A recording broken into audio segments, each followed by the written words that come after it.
Kani gadega Pati CTV. Hagasan pertai hite amla bani tu itau kejingi pet seng kalong kawai ka bah khmat e shipang kinong kersan yang kawai pat keseng kilai penyeso bat kiwai pan bat kumta terter dang haki khendiat tayo menchua lasakhi ye kejingmi ki katto katni ki samlarang ba na ka West Shillong constituency kibala yang persya yu nomi khmat ba polling do dang haka katsan terek mentau benai pan lasakhi ye kejing pet seng no kinong kersan keseng kongres hakani ka constituency bala lek penyeso pat bat ka UDP Haka jelang kebelalong Shillong Club palat saupongut kino kersan jong kaseng kongres jong ka West Shillong constituency kilawan penyeso no bat kaseng UDP bat ye kini kino kersan ka kongres la pediang soba da UMLA kani ka constituency ba polling do ubalong ru working president jong kaseng UDP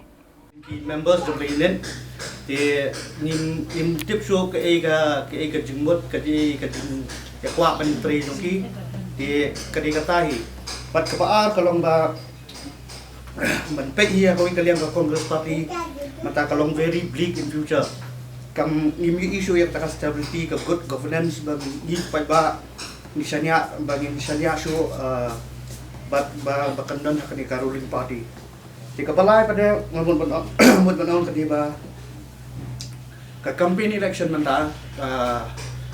mengi kalong beterek ya ka character assassination you sitting amili jeli bapol kamdon su kata kajing ekran ban campaign nak menta ka welfare nak jong ka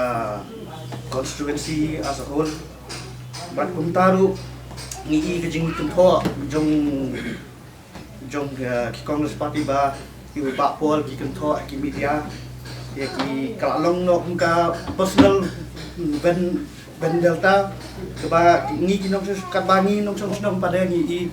ya ke development hapar khot ki locality jong ka constituency jong ka Shillong 18 gasi berokoi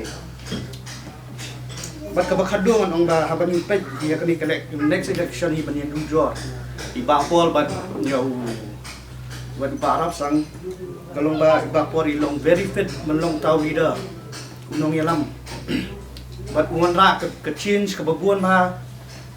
ya ka constituency aso holy bat ru ya ka state but your leader hingi don kam brio belum very intellectual bas utho ba betip ini jing e jing pat ba but ngakermen ni ba kejing tri jongi baro kan mara ya kejing job ba Kani gadega Pati CTV.